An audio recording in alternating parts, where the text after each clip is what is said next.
Morning বন্ধুরা, আবারও চলে এসেছি গপ্প সপ্প চ্যানেলে।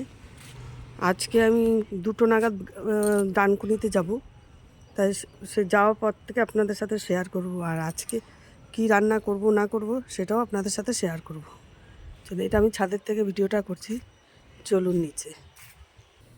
যে আজকে রান্না হবে শোল মাছ, ছোলা কচু দিয়ে, চিংড়ি মাছ দিয়ে হবে।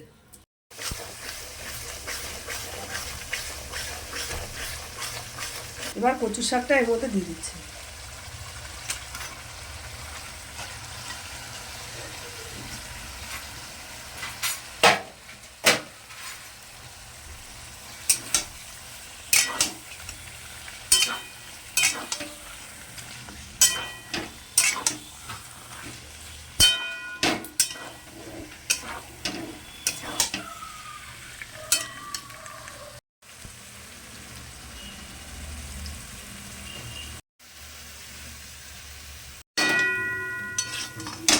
কচু শাক হয়ে গেছে, এবার নামিয়ে দিচ্ছি।